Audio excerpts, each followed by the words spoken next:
बाल मित्रों, standard third subject Hindi, उसमें हमने लास्ट टाइम चैप्टर 4 में स्वर दिए हैं वो सीख लिए। आज हम सीखने वाले हैं व्यंजन।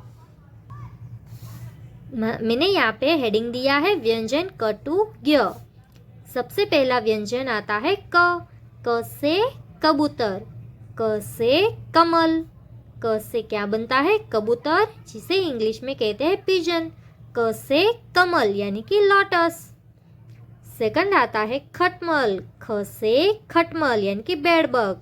ख से खरगोश, खरगोश यानी कि रैबिट। ग से गमला यानी कि फ्लावर पॉट। ग से गधा यानी कि डोंकी। ग के बाद आता है घ, घ से घर, घर यानी कि हाउस। घ से घोड़ा, घोड़ा यानी कि हॉर्स।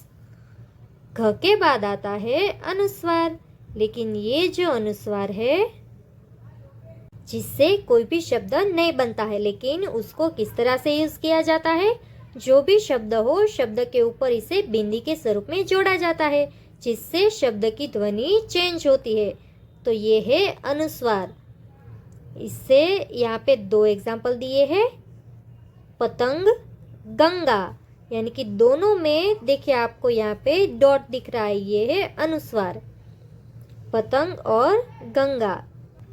अनुस्वार के बाद आता है च से चम्मच यानी कि स्पून। च से चश्मा यानी कि स्पेक्टेकल्स। छ से छतरी यानी कि अम्ब्रेला।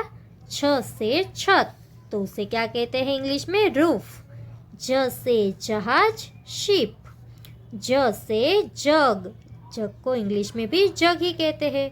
ज के बाद आता है ज से झाड़ू यानी कि ब्रूम। ज से झंडा यानी कि फ्लैग। ज के बाद एक और अनुस्वार आता है जो है आधा अनुस्वार, यानी कि इसको शब्द के ऊपर बिंदी के रूप में या तो चंद्र बिंदी के रूप में जोड़ा जाता है। तो यहाँ पे शब्द बनाए हैं चंचल, कंचन।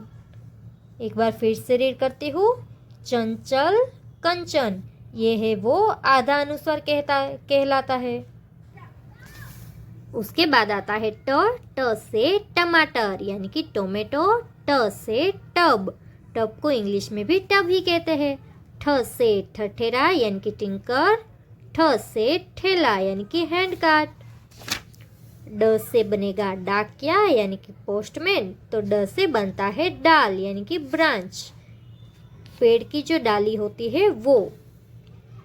ढ से ढक्कन यानी कि लीड, कोई भी चीज हो इसका जो ढक्कन है उसे कहते हैं लीड। ढ से डक यानी कि क्लोज, किसी भी चीज को बंद करना। ढ के बाद आता है ण। इससे भी आपको याद रखना है कि कोई भी शब्द की शुरुआत नहीं होती है, लेकिन उसको शब्द के बाद में यूज किया जाता है। ण से चरण यानी कि फीट। ण से फण यानी कि हुड। ण के बाद आता है कॉन्सोनेंट त से तराजू यानी कि बैलेंस। त से तबला यानी कि तबला। त के बाद आता है थ से थर्मस, तो उसे इंग्लिश में भी थर्मस ही कहते हैं। थ से थैला यानी कि बैग। थ के बाद आता है द से दरवाजा यानी कि डोर। द से दवात यानी कि इंक पॉट। द के बाद आता है ध से धनुष यानी कि बो। ध से धरती यानी कि अर्थ, हमारी जो पृथ्वी है वो। ध के बाद आता है व्यंजन न से नल यानी कि टैप। न से नथ, आपको यहाँ पे पिक्चर में दिख रही है, ये है नोज रिंग, उसे कहते हैं नथ।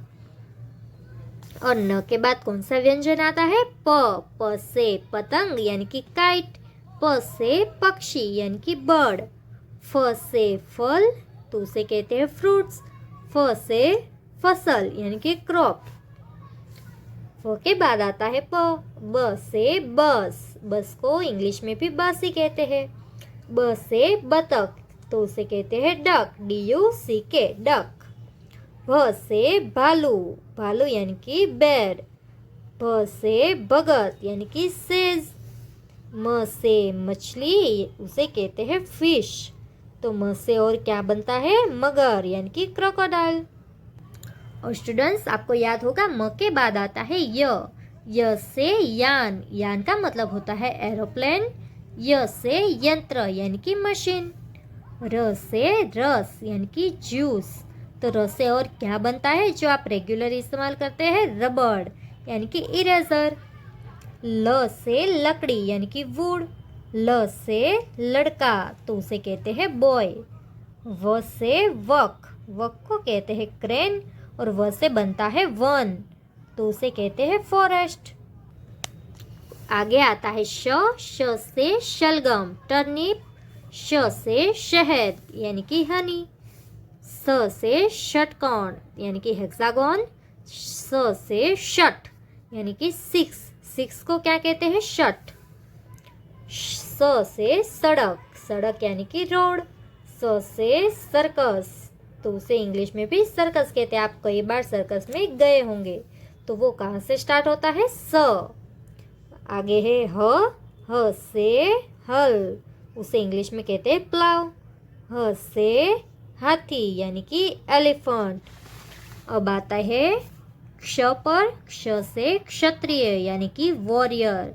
क्ष से कक्षा। देखिए, कक्षा में जो क्ष आता है उसे कहते हैं क्लास। क्ष से क्षत्रिय, क्ष से कक्षा। क्ष के बाद आता है त्र। त्र से त्रिकोण यानी कि ट्रायंगल। त्र से नेत्र। नेत्र का मतलब होता है आई। ज्ञ, ज्ञ से बनता है ज्ञानी यानी कि स्कॉलर। तो यहाँ पे हमारे व्यंजन भी कंप्लीट होते हैं। देखिए, आपको यहाँ पे ये प्यारा सा चित्र दिखाई दे रहा है। जो बच्चे हैं आपके जैसे छोटे से, वो स्वर और व्यंजन सीख के खुश हो रहे हैं।